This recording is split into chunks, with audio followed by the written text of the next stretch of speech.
Kung ano po reaction nyo dun sa inaprubahan po, dun sa 50 pesos dun sa wage hike sa NCR? Ito pong dagdag 50 pesos sa sahod ng mga manggagawa sa NCR, welcome pa rin naman po yan.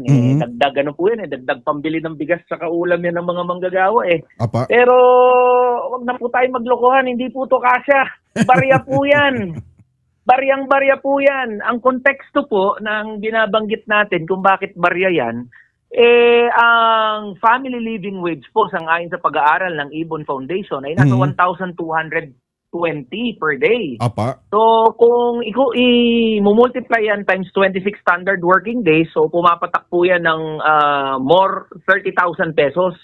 Ito pong dagdag sahod na 50 pesos, kung idadagdag natin yan, so 695 times 26, pumapatak lang ho ng 18,000 pesos yan kada buwan. So napakalayo po yan doon sa prescribed na family living wage para ang isang pamilya na may 5 miyembro ay mabuhay ng simple at may dignidad. Apa. Yan po yung binabanggit natin since 1980s mula nang naisabatas yung Wage Rationalization Act na nagbuo ng mga regional wage boards. Hindi responsive ang mga wage boards. More than 30 years na, tapos ang ibibigay sa mga manggagawa barya-barya. Hinihingi nga po ng mga manggagawa legislated wage increase 200 pesos, tapos ngayon hahainan tayo 50 pesos. Subukan nga po nilang pagkasahin yung 50 pesos. But nevertheless, we welcome it. Pandagdag pa rin po yan ang pambili, panggasto sa pang-araw-araw ng mga manggagawa. At may mga nakausap naman tayo ng mga ilang manggagawa na kahit na hindi dagdagan po yung sweldo, bawasan na lang yung presyo ng bilihin. Kumbaga na nakakalula sa pang-araw-araw na gastusin. Opo. Totoo po yan. Actually, all-time high ang mga presyo ng mga pangunahing bilihin at serbisyo. At sang-ayon naman po sa datos, all-time high din po ang hunger incidence among the workers, 20% po. So milyon-milyon ang naghihirap, milyon-milyon ang nagugutom.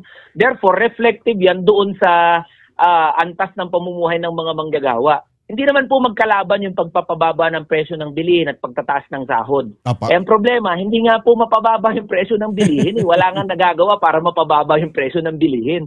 So the best thing that the government could do is to raise the wages. Yan po ang intervention na pwedeng gawin ng gobyerno. At alam niyo po, Karek, dapat po tignan ito ng gobyerno hindi bilang inflationary o very detrimental at the expense ng mga manggagawa, kundi dapat positive.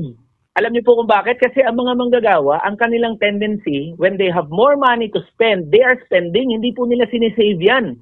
So when workers are spending, kapag gumagastos ang mga manggagawa, nabubuhay ang mga lokal na ekonomiya. Gumagana ang mga, nagiging robust, nagiging buhay ang ating merkado. Kasi mga manggagawa, gagastos at gagastos po yan. Therefore, in the long run, sa pangmatagalan, matutulungan po niyan yung local economy natin at yung kabuuang ekonomiya natin sa Pilipinas. So dapat wag tignan na negative itong pagtataas ng sahod. At yung pagtaas nga po ng presyo ng bilihin, sa totoo nga lang po, nakakalungkot. Marami po kasing batas na ginawa mismo para ang gobyerno mawalan ng kontrol sa pagkontrol ng presyo. Sa langis, sa kuryente, sa enerhiya, yan po ang problema.